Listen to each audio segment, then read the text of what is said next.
Apresentamos Espiritismo, um olhar.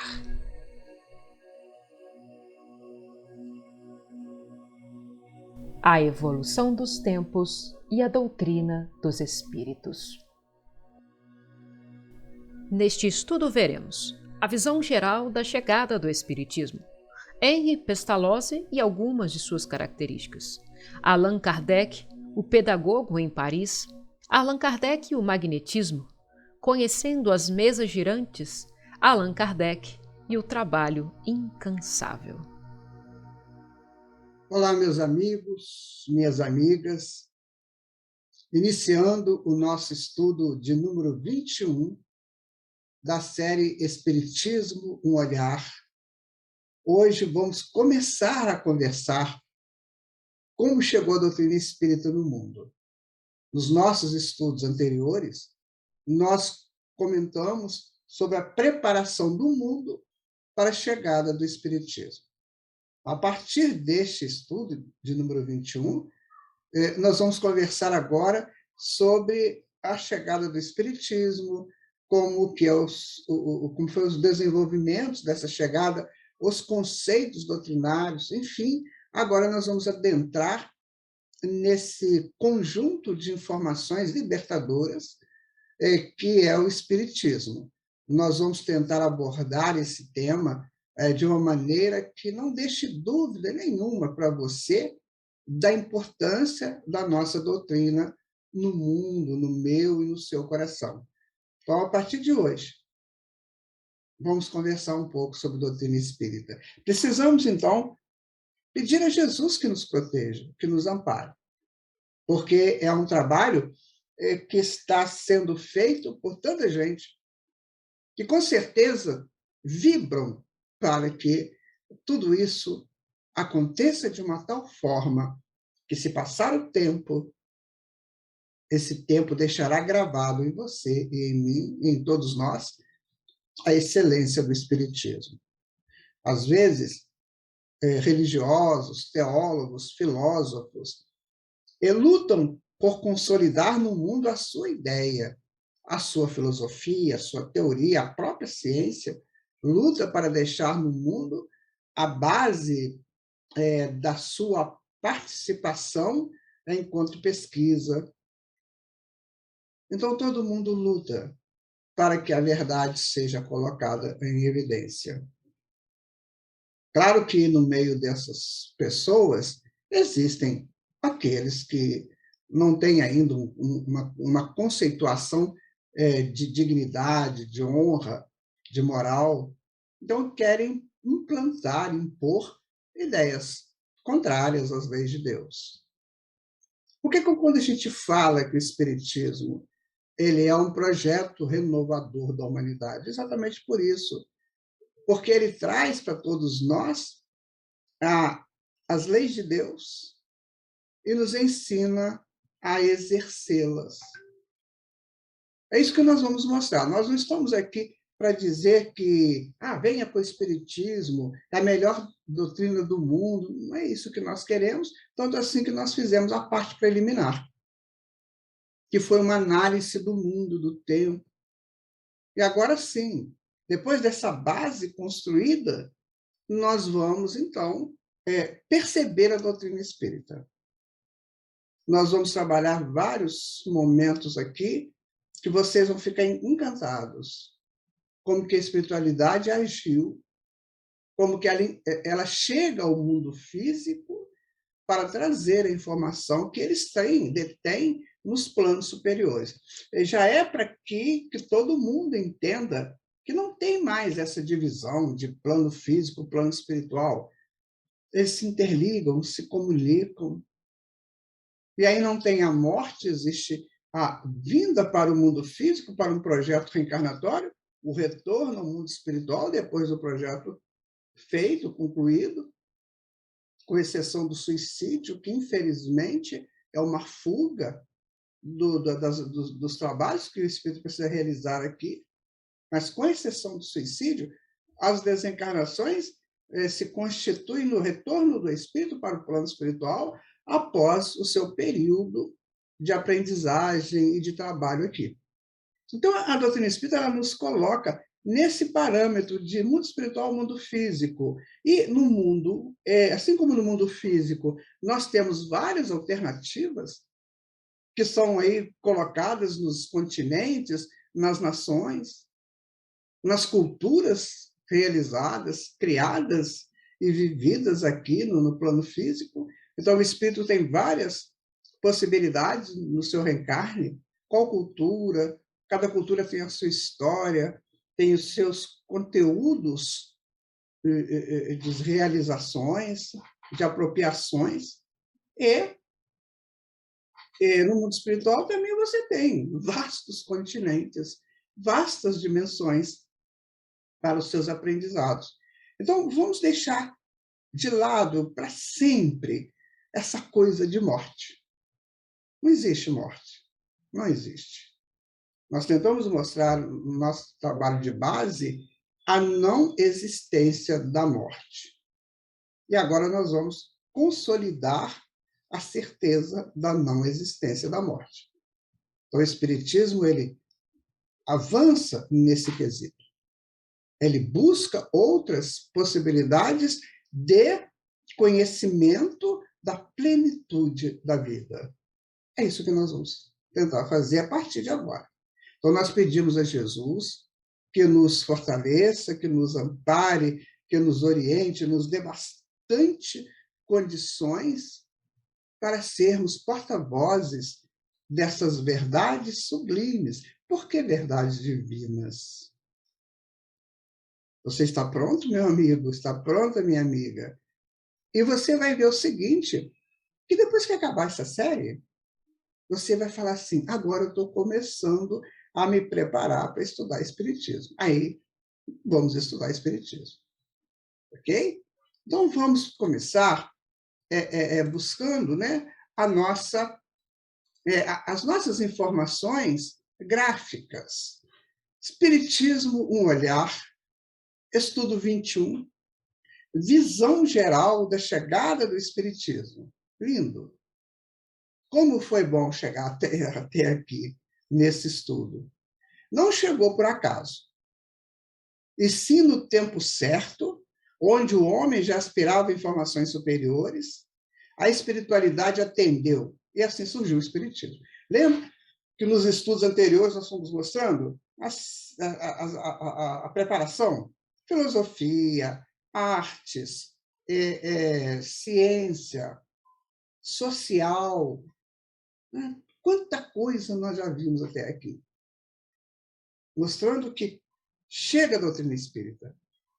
E ela chega no momento certo.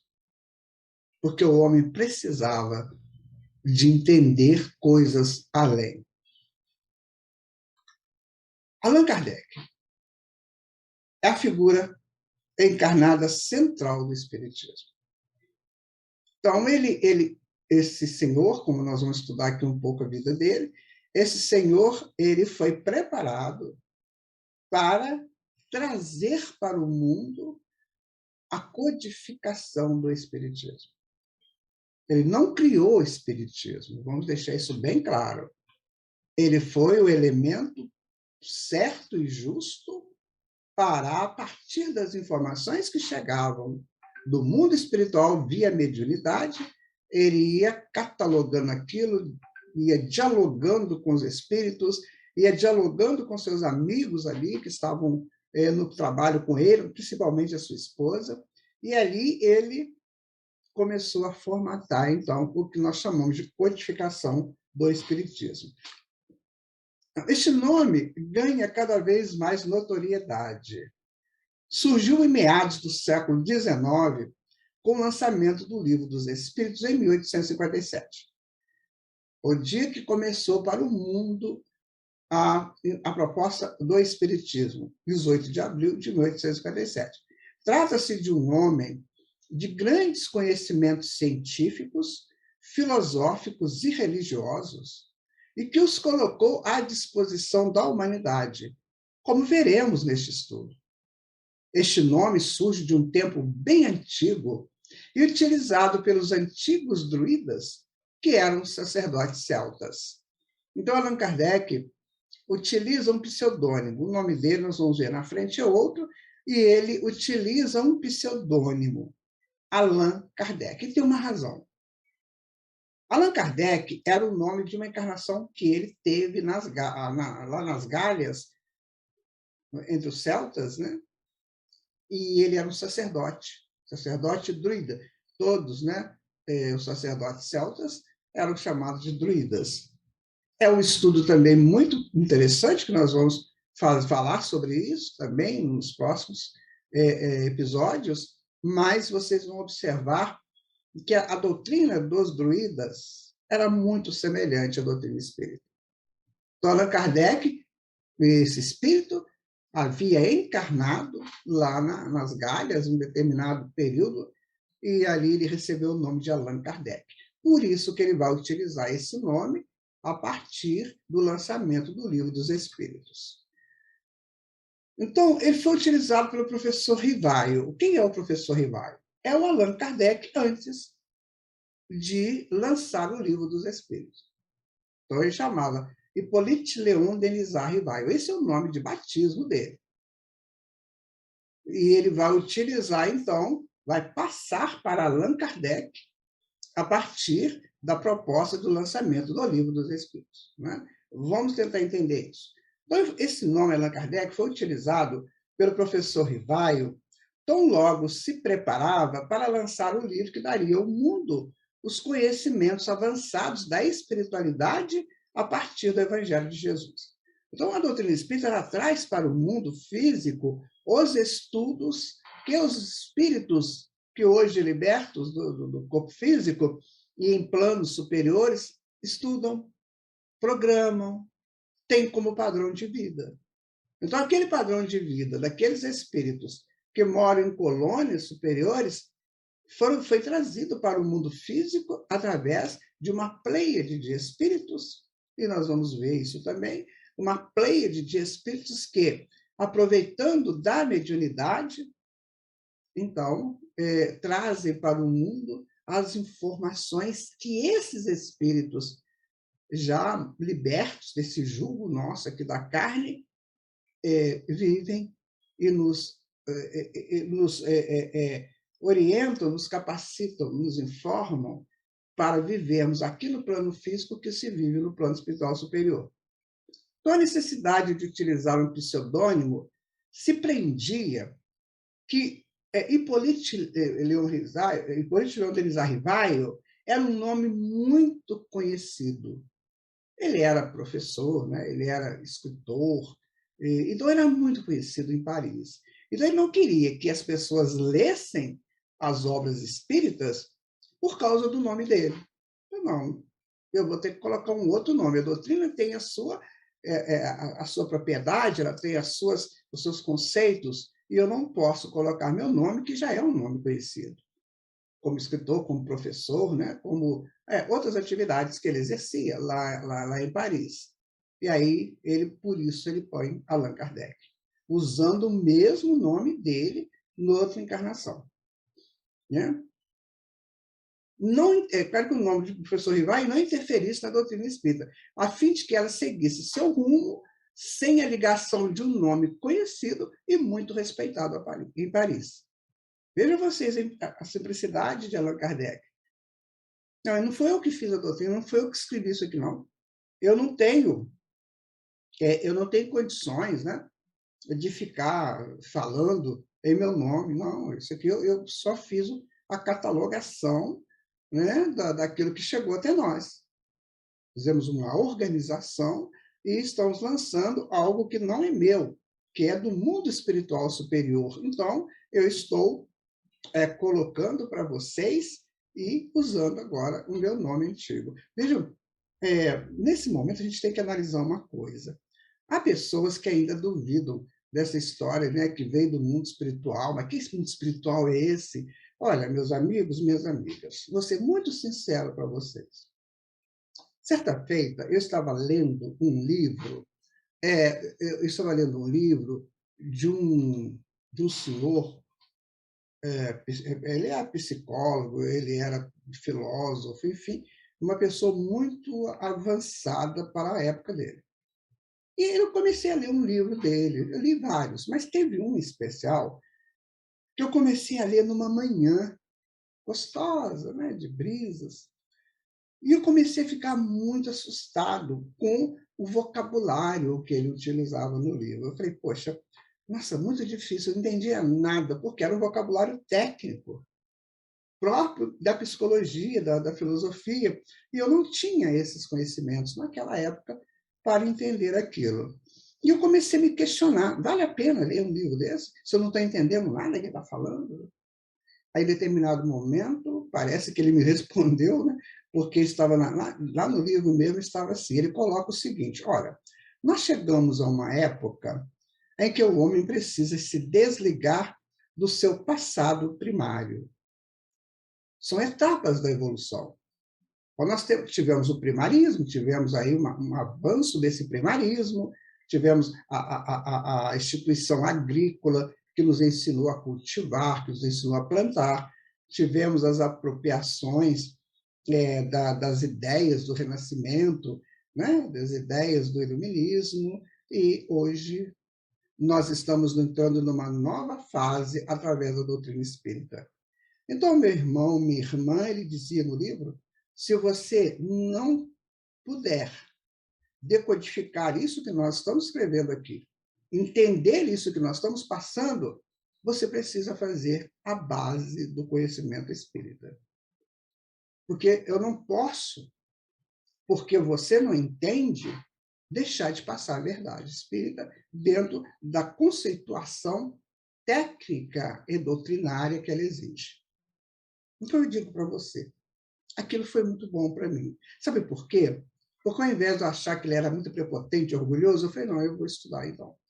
Aí eu pegava aquelas palavras que eu não entendia, eu procurava saber, né, fazia pesquisas, e eu comecei a entender. Aí eu comecei a penetrar na realidade do Espiritismo. Isso faz muito tempo, mais de 40 anos. Eu digo para você, meu irmão, minha irmã, de coração, se você quer realmente entender essa doutrina, olha, deixa o primarismo, deixa a fase tribal, deixa a fase da agricultura como início, deixa tudo isso. Agora você abre teu coração, assim como um leque, né, que você abre ele mais, e deixa vir as informações. Nós moramos num sistema planetário que nós damos o nome de Terra. Pode ser que na espiritualidade se chame Gaia, é um nome muito conhecido também. Então, a Terra tem 7 dimensões, e nós habitamos apenas uma dessas dimensões, que é o plano físico. Então, comecemos a avançar nesses conhecimentos. Comecemos a estudar tudo isso. Sabe? Comecemos a deixar de lado essas paixões repentinas que nos levam a nada, sabe, que não constrói nada de bom dentro de nós. Não constrói nada. Esses jogos, esses volteios, essas práticas que são próprias da ilusão, porque a mente tem esses caminhos, e tem um momento que, se o espírito não tiver cuidado, ele entra numa bolha de ilusão, que ele vai, ao viver na ilusão, ele vai dizer que tudo que está fora da ilusão também é ilusão. Então está na hora de sair da ilusão. Os hindus já falavam isso há milhares de anos atrás. Saia da bolha da ilusão. Comece a penetrar na realidade da vida. O amor é a maior expressão da lei divina. Mas quero te dizer que para chegar no amor, você tem que chegar na lógica. E para chegar na lógica, você tem que ser inteligente, harmonizado, buscar sempre a perfeição no que você fizer, sem ser perfeccionista, entenda isso. Buscar a perfeição natural nas suas atividades, fazer com que aquilo tudo seja muito bonito, muito interessante de se ver, de se participar, e depois que aquilo seja bom. Aí você chega no amor. Aí quando você chega no amor, você vê que o amor é uma energia que ela circunda fazendo volteios em torno de uma haste, assim como as energias circulam em nós. É a mesma coisa. Forças centrífugas, centrípetas, em torno de uma haste. Então, o amor é assim, uma força extraordinária que vai para o centro, sai do centro, vai para o centro, sai do centro, se harmoniza em torno da lógica. Então, o amor é isso. O amor é lógica. O amor é expressão de todo um avanço do conhecimento e das apropriações de cada um de nós. Então, assim você vai conseguir entender a doutrina espírita. Você vai começar a entender. Percebe, minha gente, a importância de tudo isso que nós estamos falando? Não continuando o nosso estudo aqui, Allan Kardec, né, ele nasceu na cidade francesa de Lyon, que é pertinho da Suíça, às 19 horas do dia 3 de outubro de 1804. Ele descende de família lionesa católica e digna de tradições.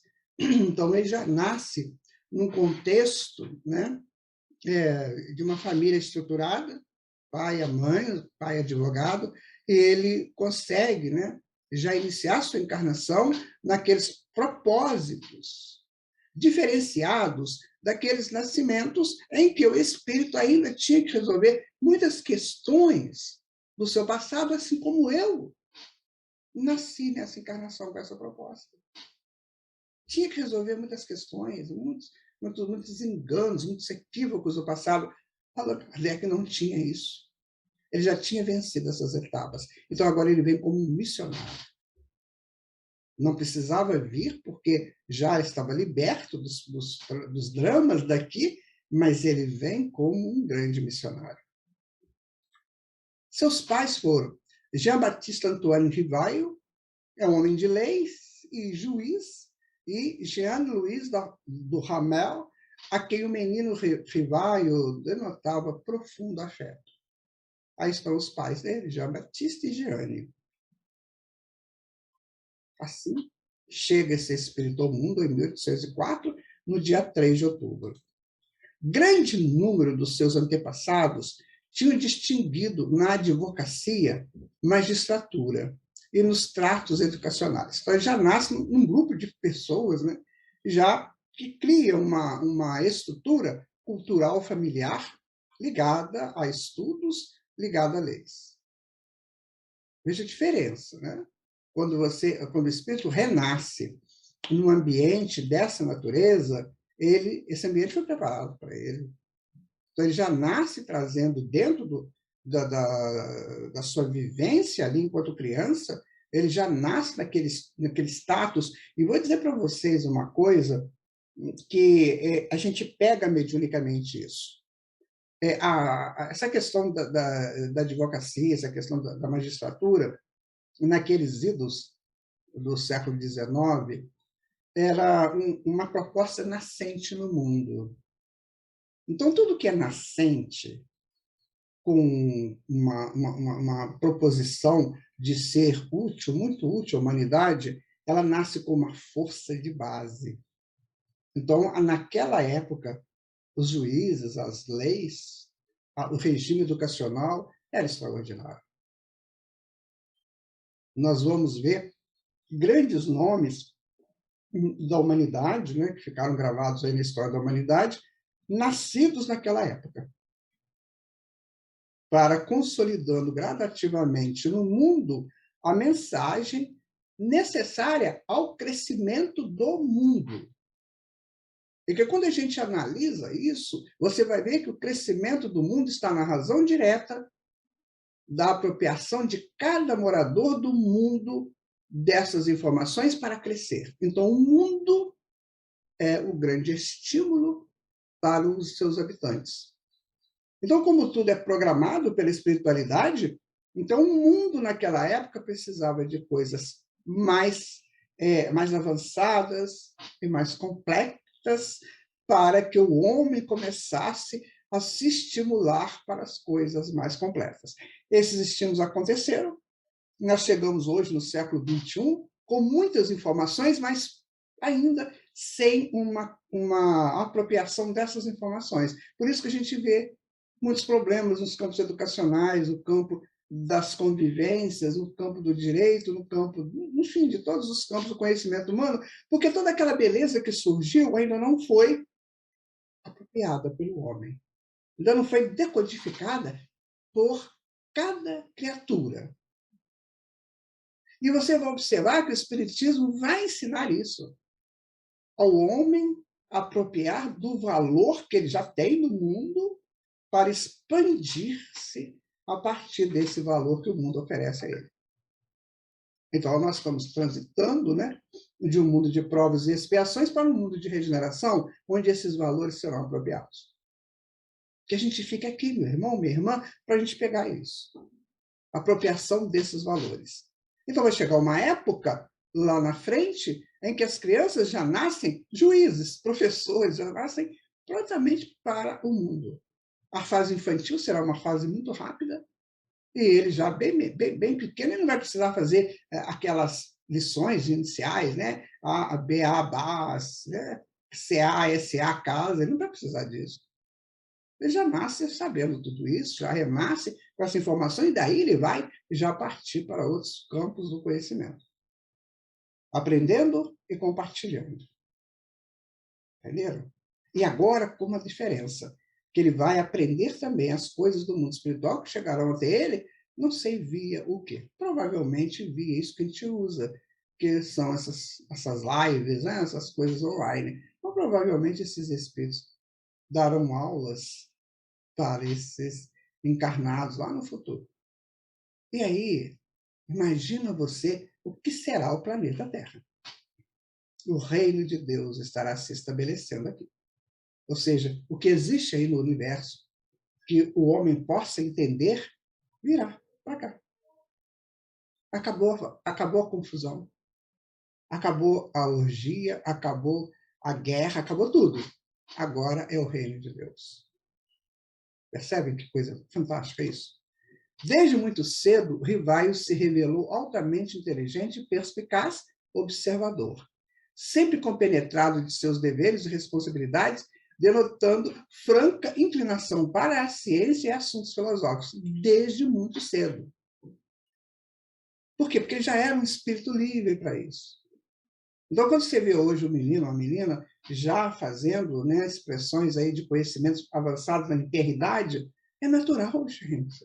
Faz parte do conhecimento que ele adquiriu em outras épocas. O próprio Allan Kardec, ele vai dizer num dos livros dele, que você vai ver mais tarde, chamado A Gênese, no capítulo 18, ele fala que na época da transição, que espíritos superiores renasceriam para modificar a estrutura do mundo. Então, estão chegando aí.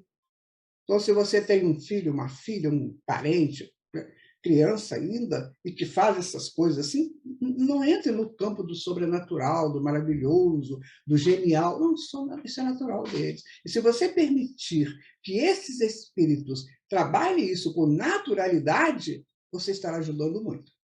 Esquece de levar para a televisão, sabe? Para esses conceitos aí de mídia. Esquece disso. Deixa. É natural. É natural. Isso é bom saber. Seu biógrafo, Henri Soisset, conta que Rivaio realizou seus primeiros estudos em Lyon, que é a sua cidade natal, sendo educado dentro de severos princípios de honradez e retidão moral. Claro, ele exigia isso.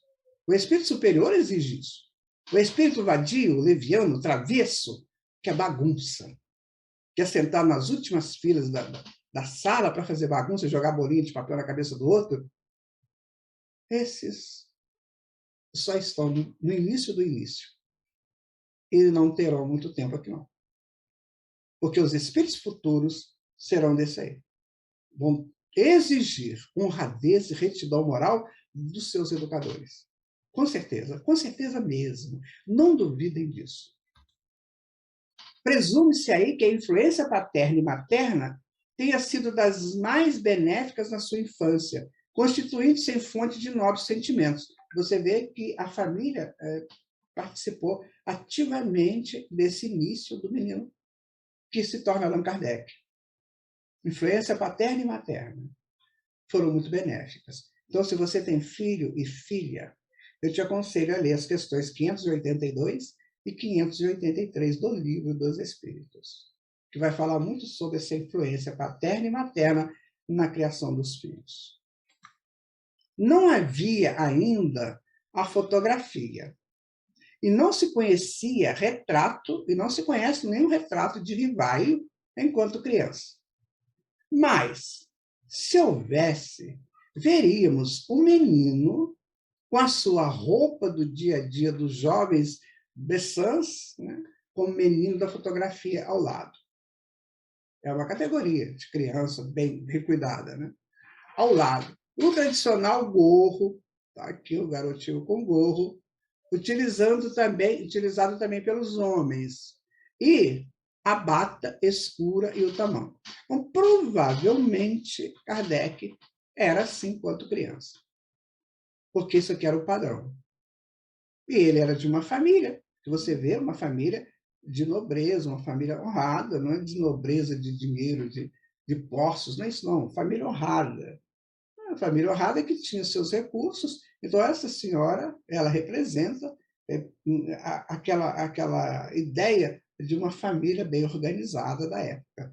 E aqui o filho seria mais ou menos assim, vestido assim, a menina vestida assim. Então, Allan Kardec, ou o Rivaio, o menino Rivaio, devia ser mais ou menos assim. Mas isso é só uma tentativa da gente tentar visualizar o menino Hippolyte Léon Denis Rivaio, que como não tinha fotografia. Bom, aí vem Henri Pestalozzi. Isso aí é muito sério, porque essa criatura exerceu uma função muito grande na educação de Rivaio. Vamos lá. Quando Hippolyte Léon Denis Rivaio completou 10 anos, seus pais o enviam a Yverdun, cidade suíça do cantão de Vaud, a fim de completar e enriquecer sua bagagem escolar no célebre Instituto de Educação ali instalado pelo professor e filantropo João Henrique Pestalozzi. Aí falam, né, na língua lá, Jean-Henri Pestalozzi. Nós colocamos em português para ficar bem fácil para a gente entender. Então, o menino tinha 10 anos, o pai dele, né, vou te mandar, para o que há de mais importante hoje na educação da Europa. Mais importante, gente. A escola de Verdun formou grandes homens e mulheres para o trabalho da filosofia, da sociologia, da política. Grandes nomes saíram do Instituto Pestalozzi. E lá estava o nosso garoto, o Denis Rivaio, com 10 anos. Então, tal instituto funcionava no castelo construído em 1135 pelo Duque de Zarranger, eu acho que é assim que fala. Aí está. Nesse local, nesse castelo, Rivaio estudou. Com 10 anos de idade, ele foi para aí. Ele não é tão assustador, né? Porque tinha casa perto lá. Porque castelo costuma ser assustador, né? Mas, na verdade, é uma escola. Hoje a gente considera isso uma escola com 2 torres, que era natural dos castelos, que eram as torres de proteção e de vigilância, né? Porque, geralmente, esses castelos construídos em locais um pouquinho distanciados, né, de um centro burguês, uma coisa assim. E aí, ali nesse local, né, como devia ter muitas salas, né, o nosso querido professor Henri Pestalozzi criou o seu conceito de educação. Olha, nós vamos trabalhar um pouquinho mais na frente os conceitos dele. Olha, gente, como esses professores e professoras, como esses educadores da atualidade precisam estudar Pestalozzi ainda, né? Porque é assim.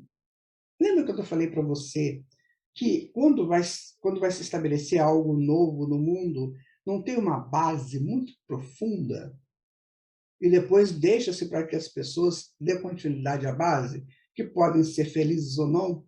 O Pestalozzi foi esse grande educador que veio fazer a base da educação no mundo. daquela época. Bom, então, Jean-Henri Pestalozzi, né, nasceu em Zurique, na Suíça, em 1746, século XVIII, e faleceu em 1827, no início do século XIX. Considerado reformador ou promotor da escola popular.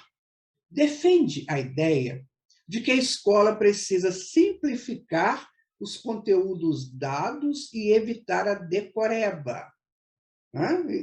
Você vê que hoje em dia esse negócio não funciona, de decoreba, né? Porque isso não resolve nada. Eu só vou decorar para fazer a prova. Não entendi nada do que eu estou falando. Isso não há apropriação do conhecimento. Há aquela enxame, aquela enxurrada de informações para enganar. Eu estou enganando. Não sei nada, mas eu preciso da nota para passar, eu faço isso. E ele combatia. Né? Não, você vai ter que aprender, você precisa entender. Fundamenta a educação no respeito e no amor, como forma de reconhecer, manter e promover em cada ser a dignidade da pessoa. Sabendo? Então, é uma educação não só do conhecimento técnico, né, do conhecimento conceitual do mundo, mas principalmente do individual. Então, o que adianta eu formar alguém só no conhecimento, se esse alguém vai sair pelo mundo e vai, às vezes, realizar coisas inapropriadas? Não é? Pestalozzi estava convencido de que a criança é dotada de poderes ou de faculdades inatas e que só se desenvolve mediante o enriquecimento da experiência sensorial. Você vê como é que trabalha a possibilidade que temos de perceber pelos sentidos, né?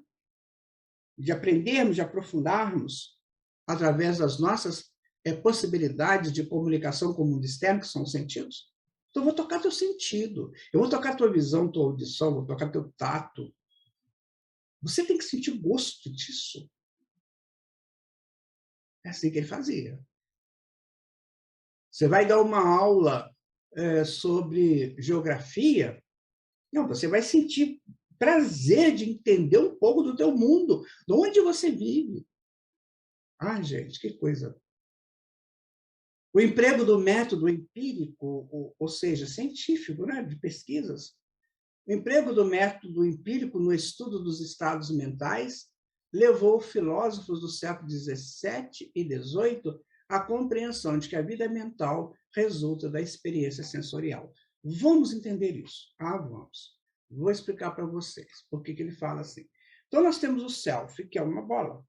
Uma bola. Ele vai expandindo. Então, à medida que ele vai expandindo, ele vai criando um halo em torno dele. Você imagina uma bola criando um halo, ok? Esse halo a gente chama de mente, que é a expansão, é a síntese da expansão do self, ou seja, da centelha divina que todos somos. O que é o sensório? Quando eu estou expandindo, eu estou tendo alguma coisa me puxando para essa expansão, que é a minha vivência e convivência no local que eu me encontro. Então, o mundo é uma proposta de expansão do self, esse mundo que nós vivemos nele.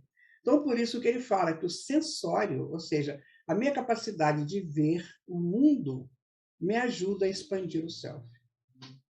Então, quando eu busco estudar o mundo, estudar as situações que existem, eu estou expandindo a minha capacidade sélfica, né, de centelha divina, porque o mundo é de Deus. Então, é Deus me explicando, olha, aprenda isso aqui. Aprenda a montanha, aprenda lagos, rios, aprenda as chuvas, aprenda ventos, aprenda as interações da química, da física, da biologia, porque isso aqui é o que eu tenho que te dizer como um material didático para o seu crescimento. Então, o mundo é um grande material didático para nós. E a gente tem que estar pronto para apreender as informações desse material didático. Entenderam? Então, quer dizer, a mente vai aumentando porque o self vai crescendo e a mente vai expandindo a partir da expansão do self, que faz essa expansão pela interação nos ambientes que eu estou, pelos sentidos. Viu que coisa bonita? Viu como tudo se explica dentro do estudo da doutrina espírita? Vamos continuar então, minha gente. Este novo ponto de vista psicológico produziu também uma mudança na concepção da educação. Então, educar deixou de ser treinar, disciplinar as faculdades e assume o sentido de enriquecimento da experiência sensorial, que a gente falou. Então, quando eu vou assistir a uma aula, e você vai fazer essa experiência a partir de agora. Você vai assistir uma aula, uma palestra, uma conferência, enfim, você vai assistir alguém que vai dizer algo que você desconhece, ou conhece pouco, ou quer consolidar o teu conhecimento. Então, você preste atenção. Não fica ali treinando naquilo. Por exemplo, grupo de estudos, não vai lá para treinar grupo de estudos, você vai lá para viver uma experiência sensorial, porque o que está sendo passado está enriquecendo o teu self aqui. Aí você vai expandindo. Pestalozzi pensava isso, gente, no século XVIII. Você viu o valor desse espírito? Hoje você pergunta para uma criança, infelizmente, tá, se eu falo isso com muita tristeza mesmo, né? Você pergunta para uma criança hoje que vai à aula, o que ela vai fazer? Ah, eu vou na aula. O que você vai fazer? Ah, eu vou lá. Não sabe o que vai fazer. Porque a educação não mostra isso. Nós vamos chegar lá. E olha, também tem que ser claro, existem honrosas e raras exceções entre educadores, que a gente tem que aplaudir. Pessoas que têm na educação, sabe, um sacerdócio, um mecenato. Ah, tem. Desde a infância, desde o primário, né, desde o Fundamental 1, e antes do Fundamental 1, até os PhDs da vida. Ah, existem pessoas que se doam de tal maneira que encantam a gente. Na escola de Pestalozzi, mestres e alunos ficavam juntos o dia todo. No dia escolar, as atividades eram bem diversificadas. Eles rezavam, tomavam banho. Gente, tomar banho, isso aí era uma educação nova, sabia? Não se tinha esse hábito de tomar banho sempre, não. Isso aí era uma coisa que existiam comunidades, existiam culturas que tinham banho público. A pessoa só ia lá uma vez a cada 15 dias tomar banho. Eu já li romances, né, histórias, não vou citar nomes, né, mas de algumas civilizações, de algumas nações, que a pessoa tomava banho uma vez a cada 15 dias. E as mulheres, principalmente, que precisam muito dessa higienização, os homens, aquele trabalho, né, muito pesado, né? Agora você imagina, a água era a mesma, né? Saía da piscina, tomava o banho e entrava o outro. Imagina que pé que ficava essa água. Então, quando os seus biógrafos, né, colocam aqui que eles tomavam banho, significa que ele estava buscando uma nova etapa na higienização. Fazia o desjejum, né, tomava café da manhã, que é muito importante, brincavam, estudavam as lições, almoçavam, lanchavam. 2 tardes por semana, os alunos faziam excursões a locais culturais. Isso. Para fazer o quê? Tocar o sensório. Para mostrar o que o mundo está te oferecendo para você crescer a partir dele. As escolas costumam fazer isso aí, né? Levar as crianças, os alunos, para uma excursão dessa. Mas o importante não é botar aquela meninada no ônibus, aí cada um enfia um negócio aqui no ouvido, e o celular ligado, e vai aquela confusão só de, sabe, de não apropriação do que está vendo. Dessas discussões precisam ser assim. Mostrar onde nós estamos passando, né? Coisas que às vezes a gente vê na televisão, ou nas revistas, nós estamos passando aqui. Me lembro que na época que eu viajava com os atores, eles eram muitas vezes meninos e meninas, na fase do Fundamental 2, né? Aí eu lembro que uma vez está passando em uma ponte em cima do Rio São Francisco. Aí eu despertei todo mundo. Gente, olha na janela. Nós estamos passando em cima do Rio São Francisco. Que vocês estudam lá nas salas de aula. Agora vocês conhecem aqui. Vocês estão no Rio São Francisco. Oh, isso é interessante. Isso gravou, minha gente, tanto que esses meninos chegaram na escola e começaram a falar isso. Nós vimos o Rio São Francisco. Olha que coisa linda que é um negócio desse, sabe? Coisas que nós precisamos apropriar para nós, tá? Não é viajar por viajar, para lanchar, para comer, para essas coisas. Não. Você vai fazer uma excursão, aprenda onde você está. Porque você está trabalhando o seu sensório, você está trabalhando a expansão do seu self. Então, isso é inteligente. Isso é um fator de apropriação de valores novos.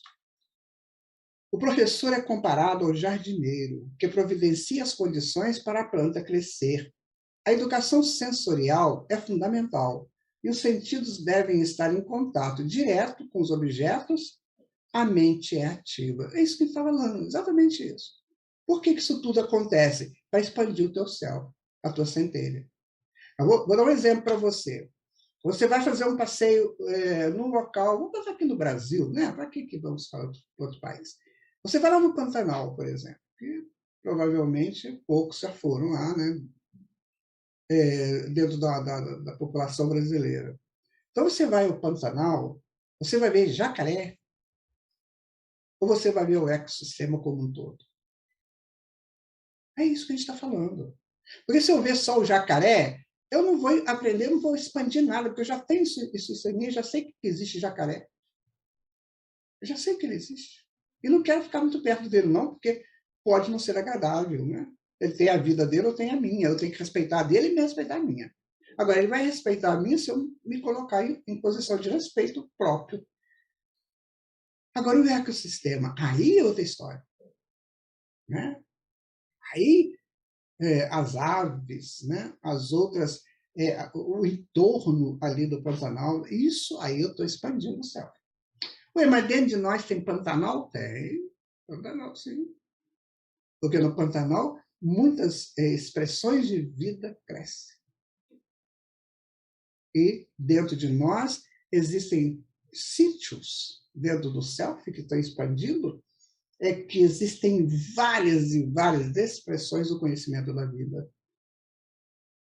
Percebe? Aí está o nosso prezado Henri Pestalozzi, né? Está aí com o carinho, né, pela criança que ele educava. A vida de Pestalozzi precisa ser estudada. A gente não vai colocar tudo, porque senão vamos desviar um pouco aqui o foco, mas é preciso você estudar. Estude a vida dele. Vamos começar a gostar disso, gente. Vamos começar a pesquisar. Não é só uma pessoa falando, ou duas, e você só ouvindo passivamente. Não, saia do teu sofá, saia da tua comodidade, sabe? E vai pesquisar.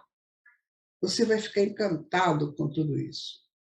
Com coisas que você nem imagina que aconteceu, né? Então, algumas características dele, olha. Pestalozzi condenava as punições e recompensas, foi o primeiro a pesquisar as leis fundamentais do desenvolvimento, defensor dos princípios empíricos. Ele dizia que o desenvolvimento é uma aquisição gradativa de poder. Exato. Você só se desenvolve se você apropriar de você mesmo, dos seus valores íntimos. A educação começa com a percepção de objetos concretos. Por quê? Porque o concreto fere mais os meus sentidos. Eu posso dizer para você assim, quer ver? Eu fui num lugar onde tinha uma estrutura tal que quando ela mexia, movimentava, ela gerava uma força X e essa força criava um elemento Y. Você não entendeu nada, entendeu? Agora, quando eu digo para você, a senhora, eu peguei um dia uma caneta, né? E essa caneta me deu condições de escrever alguma coisa, de grafar alguma informação. Então, você trabalhou objeto concreto. A mente identifica exatamente o que é isso. Então, neste princípio nosso, nós temos que trabalhar os objetos concretos, assim como a criança. Tem que trabalhar a massinha de moldar, tem que trabalhar o chocalho, né? Tem que pegar aqueles brinquedos todos que ele recebe, para ele tocar, para ele sentir. É isso aí. E a educação tem que partir por esse caminho, né? Tinha uma fé indomável, contagiante na educação. como um meio supremo para o aperfeiçoamento individual e social. Ele dizia que a religião é mais profunda do que dogmas ou credos. Isso porque, na época, se tinha muito dogma e credos. Eu creio, mas eu creio em quê? Eu não faço uma introspecção naquilo que eu creio. E dogmas era imposição, você tem que fazer desse jeito. Então, ele dava uma outra ideia. Não é por aí, você vai ter que entender. Deu novo impulso à formação de professores e ao estudo da educação como uma ciência e psicologizou a educação. É o que nós precisamos fazer hoje. Fazer com que a educação seja uma apropriação gradativa do self na sua expansão. Como dizia Platão, né? Você não estuda, você não aprende, você relembra, porque já está em você. Então, gente, continuando aqui com Pestalozzi, olha, ele procurou apresentar seu método sob formas apropriadas às leis da psicologia. Ele empregava as letras do alfabeto presas a cartões e introduziu lousas e lápis. Apontava sempre que a educação poderia mudar a terrível condição de vida do povo. Certíssimo, né? Se as pessoas entendessem que a educação faz isso, o nosso mundo seria bem melhor. Mas as pessoas querem as suas ações impulsivas de uma mente em desalinho, de uma mente ilusória. Isso, então, o mundo fica nesse transtorno que está aí. Eu preciso saber entender a educação como um projeto de expansão do self e apropriação do ambiente que esse self vive. Eu chego numa escola, vou ficar um ano lá, e quando eu terminar esse ano, eu tenho que sair diferente do que eu entrei. Eu vou a uma palestra no centro espírita, eu tenho que sair com conhecimento a mais. Ou então consolidado o conhecimento que eu já tinha. O espiritismo é uma escola, é uma universidade. É preciso a gente entender isso para entender espiritismo. Por isso que o Pestalozzi tem essa presença marcante na vida do menino Rivaio. Então, o Rivaio, que já nasceu educador, ele vai cada vez mais se apropriando da educação que o mundo exercia na época, para ele, a partir dessa didática da educação, ele colocar a doutrina espírita em forma didática, como é o Livro dos Espíritos. Então, tudo está entrelaçado. Né? Declarava que somente a educação poderá contribuir para que o povo conserve os direitos conquistados. O lar era, para ele, a melhor instituição de educação, base para a formação política, moral e religiosa. Então, o lar ajudando no processo da educação. Interessante, né? A nossa amiga Mariane, ela vai completar isso aí que nós estamos falando do Pestalozzi. Observe o que ela tem a dizer. Henri Pestalozzi, nome de muita importância na história da educação. Parece que veio de uma esfera onde se aprende didática, e mais que isso, uma esfera onde os filhos e filhas de Deus são observados como seres divinos em busca dos seus crescimentos. Este é o maior fator no processo da educação, estimular o estudante para ele mesmo descobrir o que está íncito nele.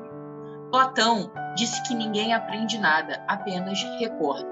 Pestalozzi, seguindo essa linha, criou uma escola diferente e de onde saíram vários nomes importantes nas mais variadas áreas de atuação na sociedade. A disciplina exterior na escola de Pestalozzi era substituída pelo cultivo da disciplina interior, essencial à moral protestante, como diz Alessandra Arce. Pestalozzi aplicou em classe o seu princípio da educação integral, isto é, não limitada à absorção de informações. Segundo ele, o processo educativo deveria englobar 3 dimensões humanas, identificadas com a cabeça, a mão e o coração. O objetivo final do aprendizado deveria ser uma formação também tripla, intelectual, física e moral.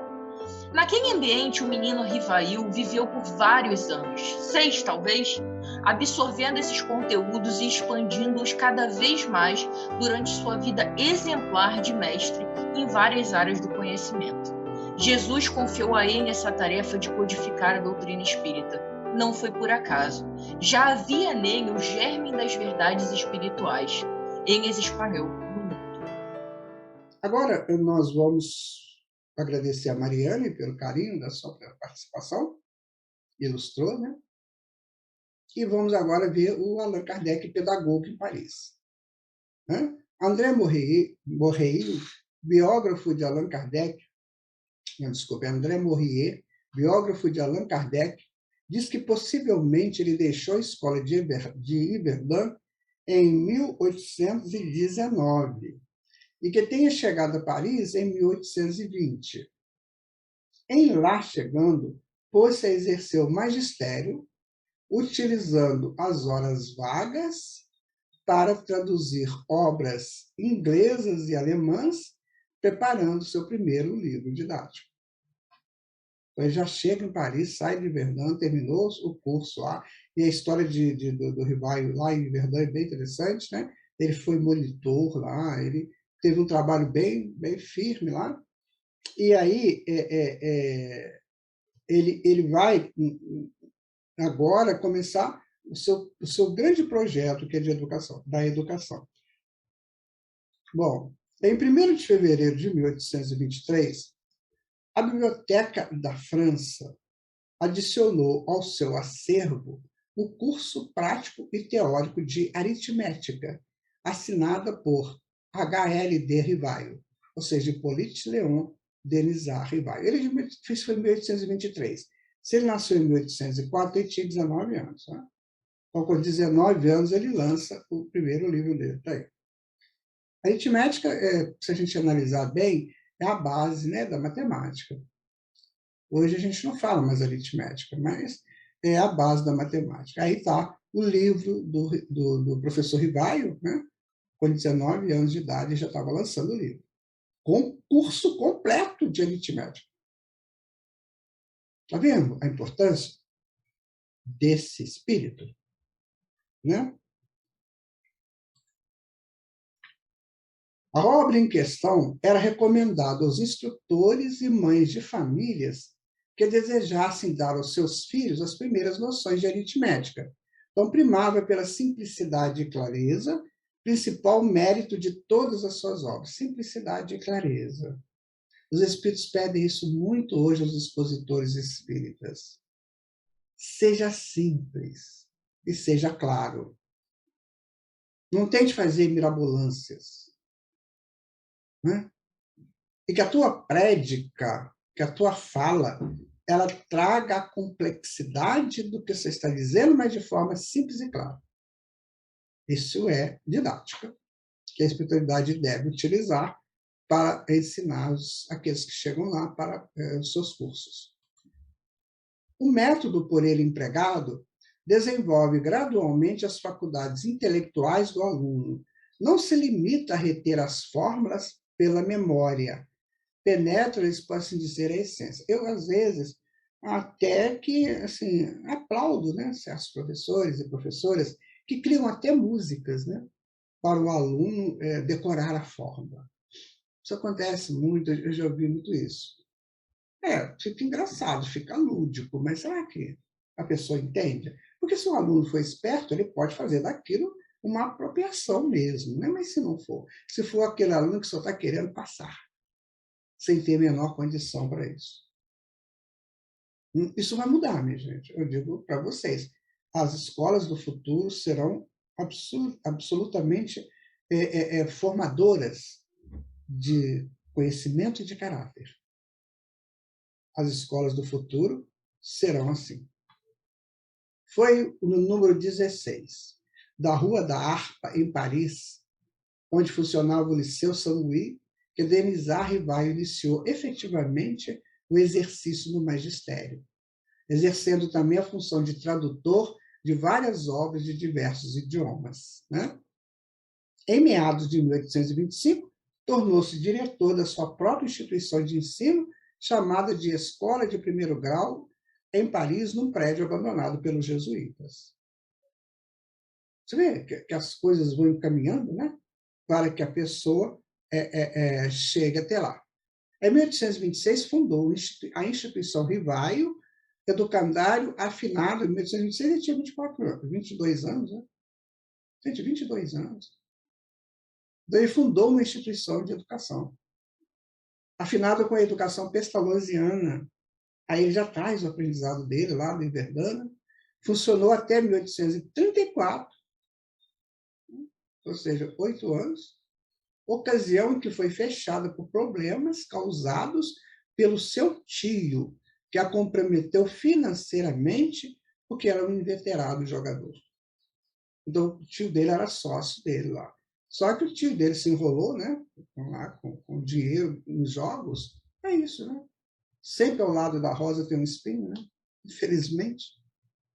Do lado de pessoas importantes, sempre tem aquele, né? Aquela que... Nossa, é muito difícil isso. Não seja você o espinho de nada, tá? Vou te dizer. Se for espinho, seja só como escudo protetor. Mas não para atrapalhar o caminho de ninguém. Então, infelizmente, foi fechado esse educandário dele. Em 1832, ele casou com a professora de Letras e Belas Artes, Amélie Gabrielle Boudet, 9 anos mais velha que ele, e aliada nas atividades escolares com ele. Ali estava, né? Essa pessoa é fantástica. A professora Amélie Boudet foi de uma garra, de uma força na vida dele, né? Depois da instituição Rivaio, empregou-se como contabilista, elaborava também livros didáticos de gramática e aritmética e outros estudos superiores, né? Pedagógicos superiores. Ele estava sempre trabalhando, sempre buscando algo para realizar, né? Organizou e ministrou em sua casa, entre 1835 e 1840, cursos gratuitos de física, química, astronomia, fisiologia e anatomia comparada. Olha o trabalho, olha o tamanho dessa criatura, o tamanho mental dessa criatura e o tamanho aí de coração aberto, de dar aulas gratuitas, né? Nessas matérias, física, química, astronomia, fisiologia, anatomia. Publicou ainda várias obras que contribuíram para o processo educacional de sua época. Muito bom a gente comentar sobre uma pessoa assim, vocês não acham? É muito gratificante. A Gilmara tem uma coisa muito, muito interessante, muito assim, cirúrgica para nos dizer agora. É com você, Gilmara. Fala para a gente.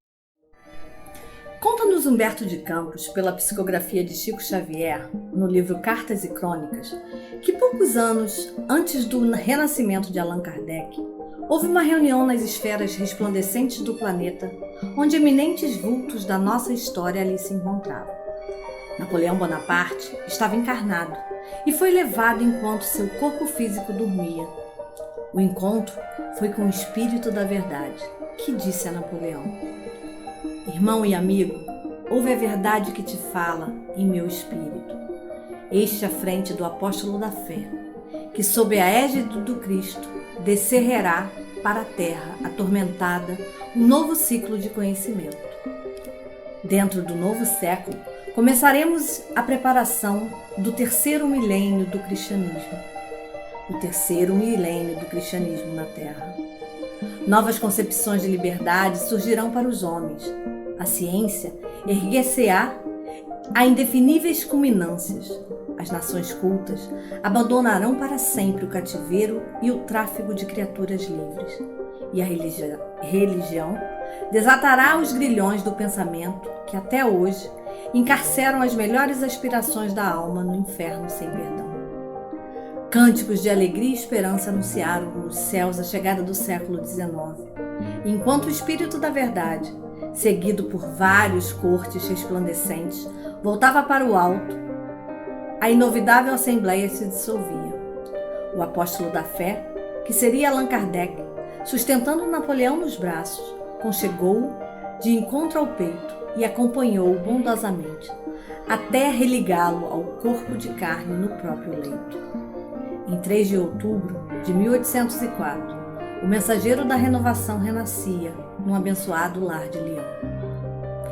Nosso intuito aqui, com esse trabalho, não é jogar confete em nosso venerável benfeitor Allan Kardec, mas sim tornar mais conhecida a grandiosidade espiritual deste inovidável missionário.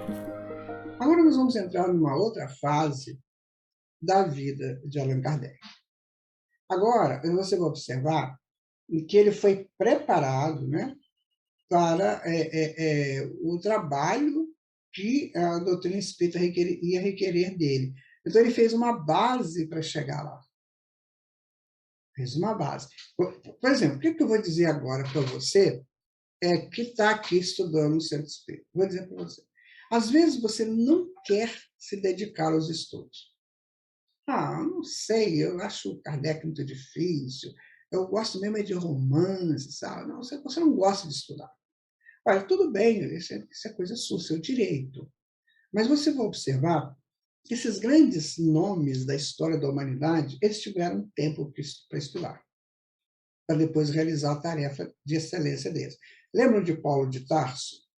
Que quando ele é chamado por Jesus na estrada de Damasco, ele fica 3 anos no deserto de Dan, lá em Palmira, na Síria, estudando com a Prisca, né? Com Áquila e a Prisca, enquanto trabalhava lá como tecelão, ele estudou o Evangelho. E outros grandes nomes também tiveram que fazer isso para depois serem expressões no campo de atuação deles. Allan Kardec, para chegar a 1850 e poucos, que ele vai conhecer o processo das mesas girantes, ele teve que fazer curso de magnetismo. E mais tarde ele vai dizer que o magnetismo preparou o espiritismo, ou seja, ele é preparado para o espiritismo estudando magnetismo, que era uma ciência nova, nossa, o pessoal combatia o Mesmer, né? O Mesmer teve que sair lá dos centros da Alemanha, porque estavam querendo pegar ele, trazendo uma informação que até hoje é desconhecida da humanidade. Então é assim. Então, amigo, você está numa proposta nova. Amiga, você está numa proposta nova. Aproveite. Aproveite de coração. Tá? É o que eu digo. Né?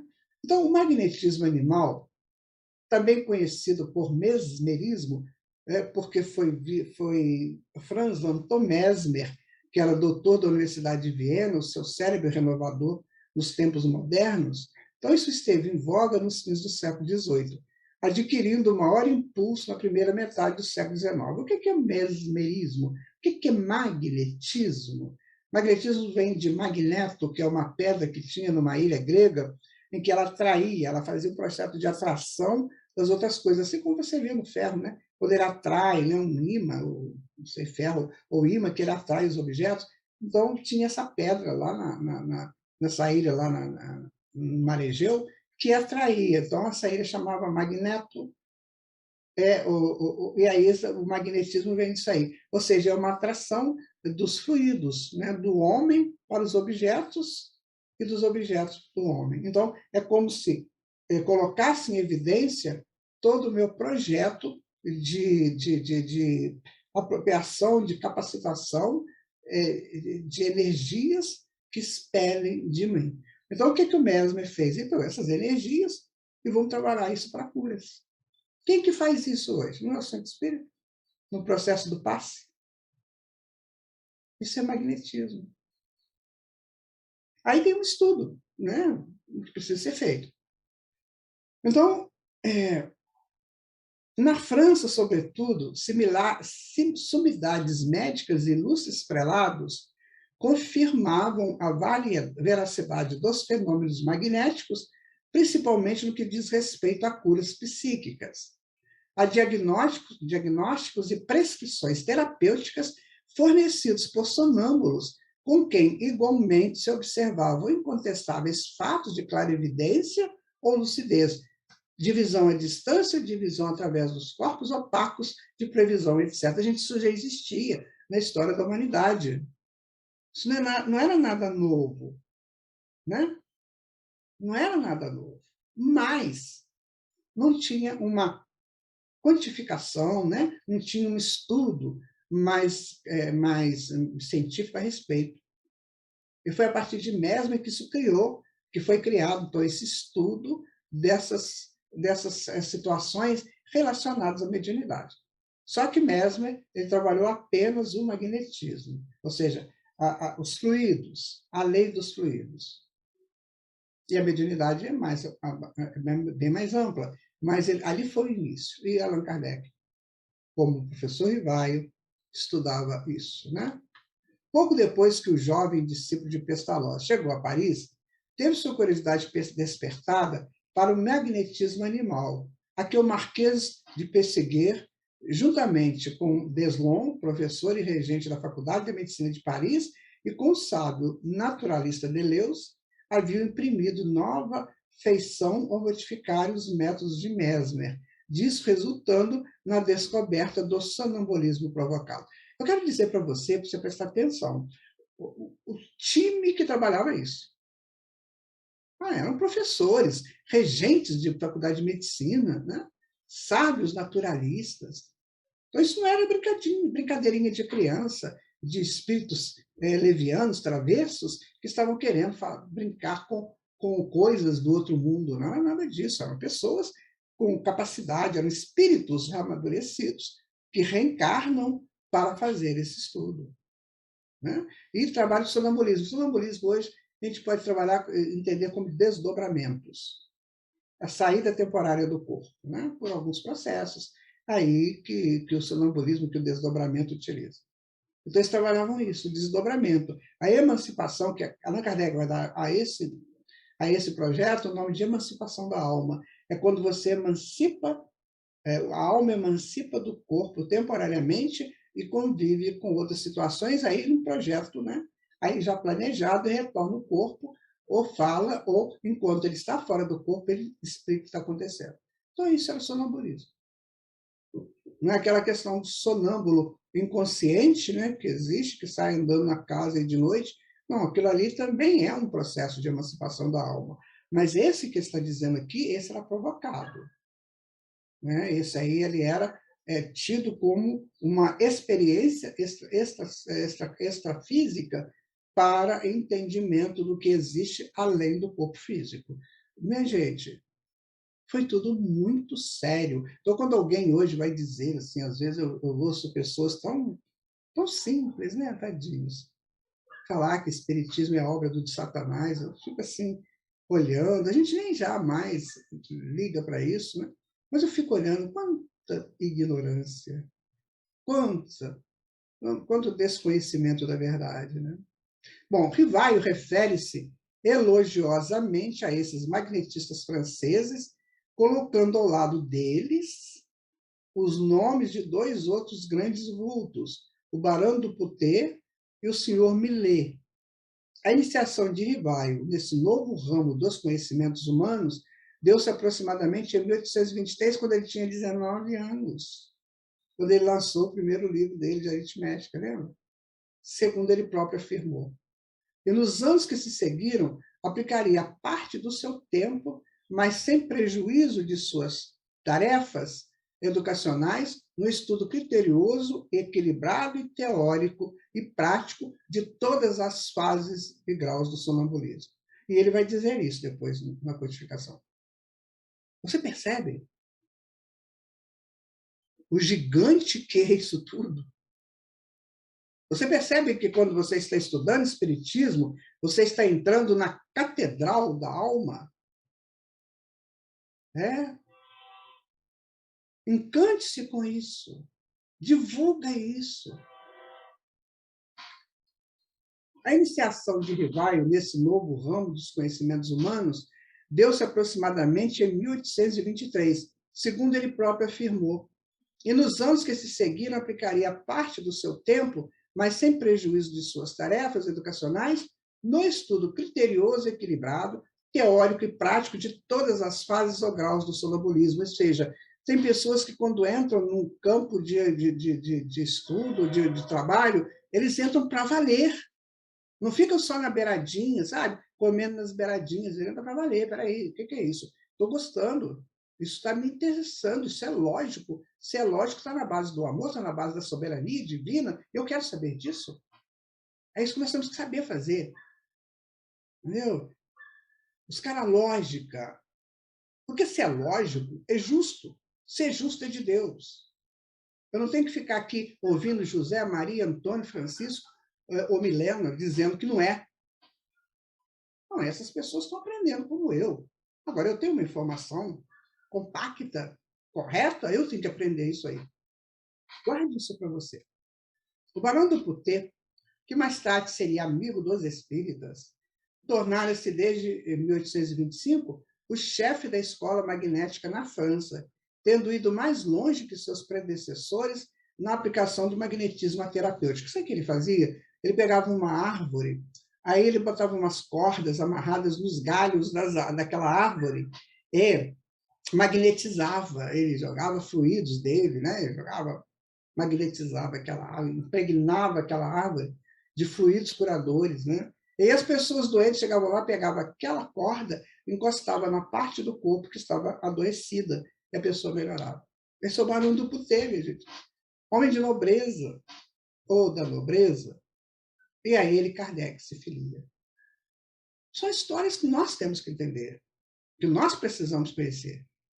Este é justamente o lado que mais impressionou a Rivaio, que com o tempo pôde inteirar-se bem da força magnética que todos os seres humanos possuem em graus diversos. Percebem? Como é que o homem... Depois você assiste o nosso estudo através do canal do Gresg, que nós estamos falando sobre o homem multidimensional. Precisamos entender essas coisas. Ele próprio tornou-se experimentado magnetizador, segundo escreveu seu amigo pessoal e discípulo Pierre Lemarie, na revista Espírita de 1871. Bom, a igreja condenava o magnetismo. Claro, lógico, a igreja era pacotada, é tudo pacote. O que não estava dentro do pacote não existia, é heresia, manda queimar, manda matar. Um teólogo francês escreveu que o sonambulismo e o magnetismo eram sobrenaturais e diabólicos. Anticristãos, isso vai adiante, é muito interessante. Anticristãos, anticatólicos e antimorais. Eu vou parafrasear Chico Anísio, né? No seu grande personagem, palavras são palavras, nada mais que palavras. Sábio, Chico Anísio, né? Sábio. Tem muita gente que fala, gente. Mas fala tanta bobagem que nem ele sabe o tamanho da bobagem que está falando. O padre Faria estudou as práticas magnéticas e convenceu-se da inanidade de tais interpretações. Crente e padre não teve dúvida em afrontar as iras dos teólogos do seu tempo, para afirmar que nada havia de sobrenatural em tais fenômenos e que o sono hipnótico era, afinal, uma modalidade da sugestão.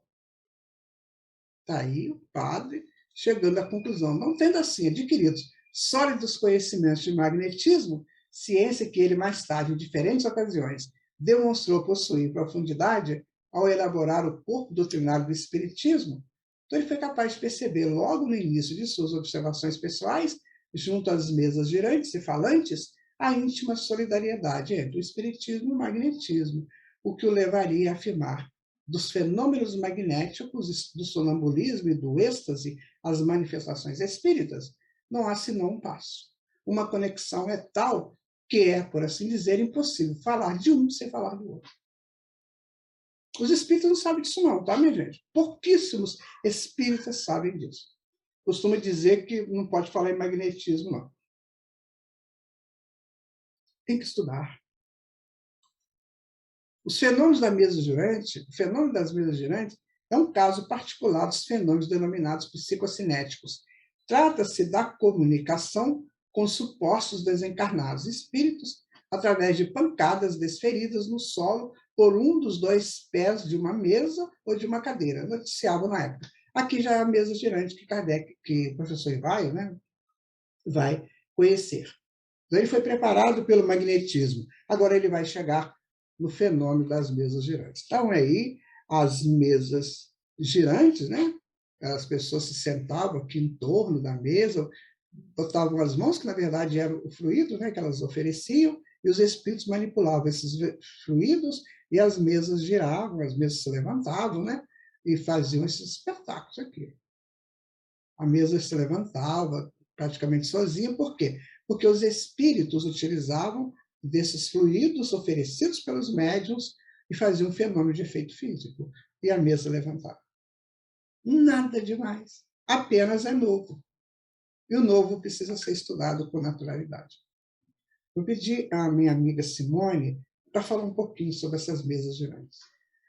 A pensar que a espiritualidade utilizou das mesas girantes para chamar a atenção da humanidade para a realidade espiritual.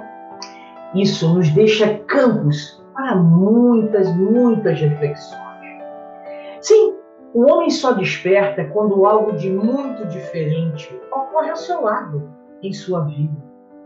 Aquela foi uma manifestação ruidosa, estranha, mística ou não, barulhenta, tendo em vista que havia casos em que as mesas flutuavam até o teto e desabavam de lá, fazendo um baita ruído, ou até mesmo quebrando-se.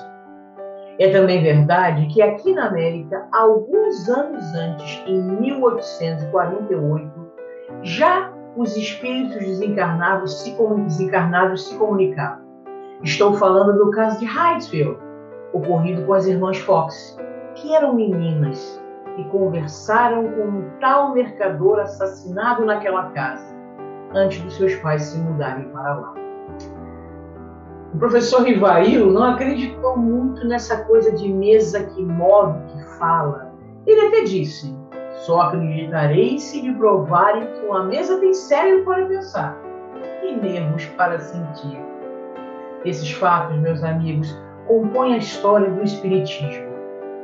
Este, para o qual todos necessitamos lançar um olhar profundo. Obrigado, tá, Simone? Muito obrigado pela sua participação. Quando você fala, eu sinto um amor dentro da sua voz, impressionante. Muito obrigado, amigo. Bom, em 1854, Allan Kardec ouviu pela primeira vez falar das mesas girantes. Ele estava com 50 anos, né, gente?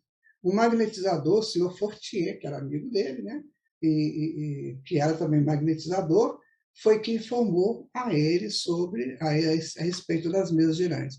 Então, Allan Kardec ponderou que tal fato lhe pareceria inteiramente possível, visto que o fluido magnético poder atuar também sobre os corpos inertes e fazê-los mover. Ou seja, o fluido magnético que sai do corpo do homem, que é o ectoplasma, que a gente vai ver isso mais tarde, esse fluido ele pode fazer também objetos se movimentarem.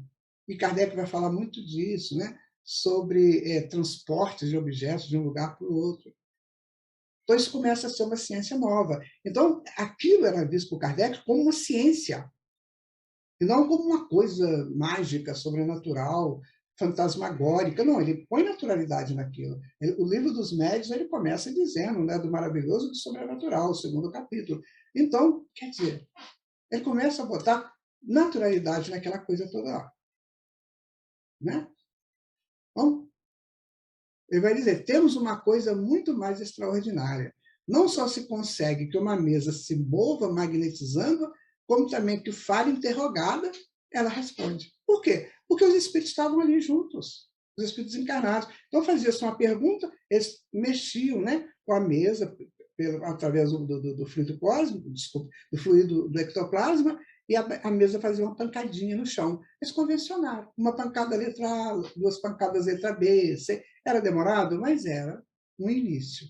Depois aquilo muda, né? Mas no início foi assim, natural. No começo de 1855, encontrou-se com seu amigo, o senhor Carlotti, que ele falou longamente acerca das mesas girantes, acrescentando uma interpretação para o fenômeno a intervenção dos espíritos. Mas, assim mesmo, Kardec ainda teve uma incredulidade, né? Em maio de 1855, Kardec teve a oportunidade de, pela primeira vez, presenciar o fenômeno das mesas girantes. Ou seja, ele estava com 51 anos, né, quando ele teve essa possibilidade de assistir, né, a um trabalho desse. Né? Assistiu, então, a alguns ensaios de espírita direta numa ardósia, com o auxílio de uma cesta, aí já começou a modificar a mesa por uma escrita, uma psicografia. Imediatamente percebeu que por detrás daquele fenômeno situava-se algo muito importante e resolveu estudá-lo a fundo. E aí a minha amiga, grande amiga Antonieta, lá do Rio de Janeiro, vai falar um pouquinho das meninas, né, com quem Allan Kardec iniciou esse estudo. Iniciou essa tarefa grandiosa. Vamos ouvi-la? Os médiuns eram as duas senhoritas Baudin, que escreviam numa ardósia com o auxílio de uma cesta, chamada carrapeta, e que se encontra descrita no Livro dos Médiuns. Esse processo, que exige o concurso de duas pessoas, exclui toda a possibilidade de intromissão das ideias do médium. Aí tive o ensejo de ver comunicações contínuas e respostas a perguntas formuladas, algumas vezes até a perguntas mentais que acusavam, de modo evidente, a intervenção de uma inteligência estranha. Porém, segundo Kardec, os assuntos tratados eram frívolos. Os assistentes ocupavam-se principalmente de coisas respeitantes à vida material, ao futuro, numa palavra, de coisas que nada tinham de realmente sério. A curiosidade e o divertimento eram os motivos capitais de todos. Obrigado, Antonieta. Beijo no seu coração. Posteriormente, Kardec relacionou-se com a família Baudin, que é isso, que começou aí o trabalho dele, tendo sido convidado para assistir às sessões semanais que se realizavam em sua casa, que a gente acabou de ouvir, né? Eis como ele se referiu a essas sessões. Foi nessas reuniões que Kardec começou seus estudos sérios de espiritismo. Foi ali na casa do senhor Baudin, né? Ele aplicou rigorosamente o método científico positivo em suas investigações e declarou taxativamente. Palavras de Kardec agora. Compreendi, antes de tudo, a gravidade da exploração que ia empreender. Percebi naqueles fenômenos a chave do problema tão obscuro e tão controvertido do passado e do futuro da humanidade, a solução que eu procurara em toda a minha vida. Era, em suma, toda uma revolução nas ideias e nas crenças. Fazia-se mister, portanto, andar com maior circunspecção e não levianamente. Ser positivista e não idealista, para não me deixar iludir. Eu chamo você agora para te perguntar isso. É assim que você quer? Você quer aprender? Ou você está no espiritismo apenas pelo passe, pela água fluidificada, pelas reuniões sociais, pelos encontros festivos? Tudo isso é bom. Mas você está em busca do espiritismo, assim como Kardec disse, eu estava procurando isso e achei. Porque se você estiver procurando isso, você vai encontrar no espiritismo. Fora isso, são sobrevoos, né, em torno de algo muito importante. Eu te aconselho a pousar e penetrar nessa essência. Percebe, gente? Aí está, né? Que logo Allan Kardec percebeu que os espíritas nada mais eram do que as almas dos homens, não possuindo nem a plena sabedoria, nem a ciência integral. Então ele vai dizer, conduzi-me, pois, com os espíritos, como houvera feito com os homens. Para mim, eles foram, do menor ao maior, meios de me informar, e não reveladores predestinados. Sabe o que é isso? É bom senso. É bom senso. Então, o espírito está desencarnado, não quer dizer que ele sabe tudo, não. Ele está estudando conosco, ele está colocando propostas que ele aprende no mundo espiritual, para a gente aprender aqui também, estudar aqui também. Por isso que levou Kardec a fazer inúmeras pesquisas. Nem tudo que chegava a ele publicava. Não, ele tinha toda uma triagem para ver o que ele ia publicar. Isso é bom senso, minha gente. Finalmente, em 1857, após minuciosa pesquisa, ele deu a lume a sua primeira obra sobre o que houvera investigado. Foi assim que mais de 10 médiuns prestaram concurso a esse trabalho. Da comparação e da fusão de todas as respostas coordenadas, classificadas e muitas vezes remodeladas no silêncio da meditação, foi que elaborei a primeira edição do Livro dos Espíritos, disse o codificador Allan Kardec. Percebe, gente, o critério? Percebe a ciência envolvida nisso? A filosofia envolvida nisso? A teologia? Você estava trabalhando com leis divinas. Você não podia soltar isso, né, de uma maneira qualquer. Não. Mais à frente, nós vamos estudar coisas interessantes que Kardec coloca, principalmente na introdução do Livro dos Espíritos. A partir daí, Allan Kardec dedicou-se plenamente aos estudos, publicação e divulgação da doutrina espírita.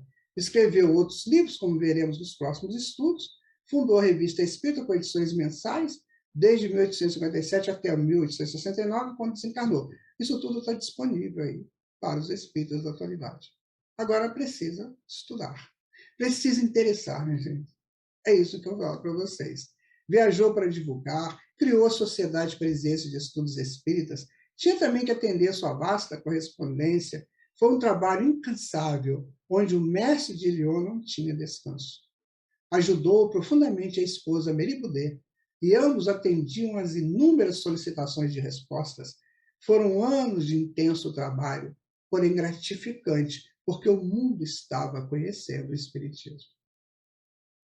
Dá vontade de estar lá com Kardec? Dá, mas dá vontade de estar aqui agora também falando sobre isso. Porque ali era a base, era o início, tinha que ser forte. Agora nós somos os condutores dessa fortaleza, eu ou vocês. Vamos entender isso? Vamos abraçar isso para valer? É o que a doutrina espírita quer de nós.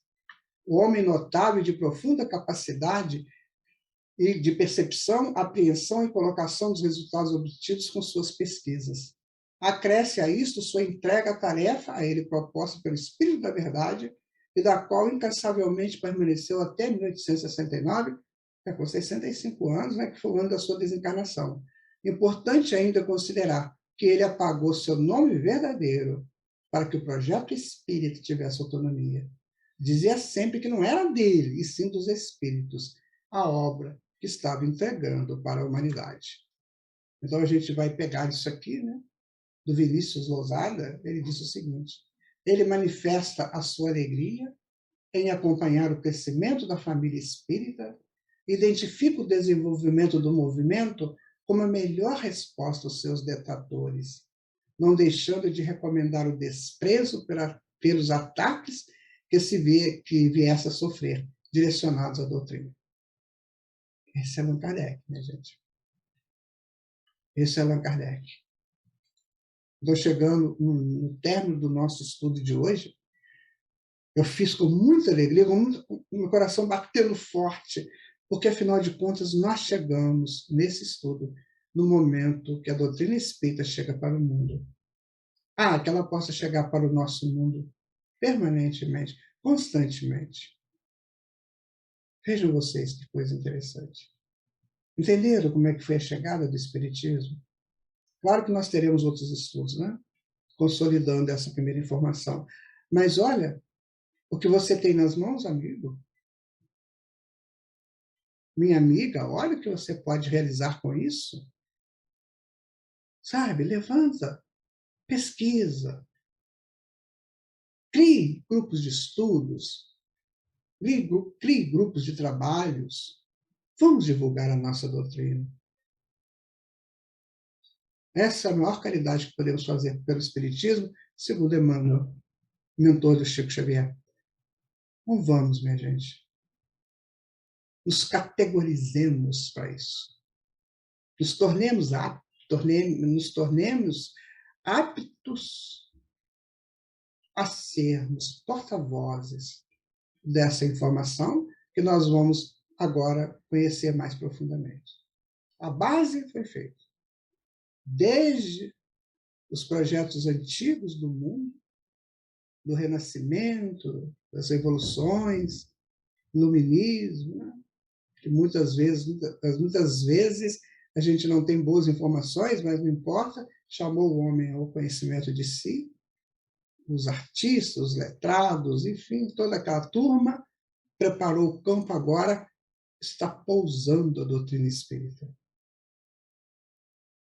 Não é porque eu sou espírita que eu estou dizendo isso, nós estamos provando pelo estudo, pela sequência. Olha, eu agradeço você por ter estado conosco em mais esse estudo. Muito obrigado. Eu tenho um centro espírita, e foi onde eu fui a primeira vez nessa encarnação, né? No centro espírita. Ele chama Centro Espírita Paz, Amor e Caridade. Ele fica na cidade de Santos Dumont, Minas Gerais, aqui pertinho de Juiz de Fora e perto da cidade que eu nasci. Então foi lá que aos 11 anos, né, eu penetrei pela primeira vez no centro espírita, lotado lá, sabe? Eu me lembro tomando passe, eu me lembro na fila do passe. E hoje eu tenho um carinho imenso por aquele centro, estou sempre com eles, né? Realizando estudos, aprendendo com eles. Eu tenho um grande amigo lá chamado Dionísio. Um dia eu estava fazendo uma apresentação lá, de uma exposição, né? E dentro dela nós colocamos um poema nosso, né? E o Dionísio me pediu se ele podia musicar aquele poema. Eu falei, claro, vontade, né? Um dia eu vou mostrar para vocês o poema. Hoje eu vou mostrar para vocês o Dionísio cantando sobre Jesus. Observem que coisa interessante. Então, com ele, nós encerramos o nosso estudo de hoje, muito agradecidos a Deus por mais essa oportunidade. Fiquemos em paz, muita paz, na certeza de que nós estamos no caminho certo. Nós estamos com o Mestre Jesus. Até o nosso próximo momento. Tchau. Olá, queridos amigos, sejam todos muito bem-vindos.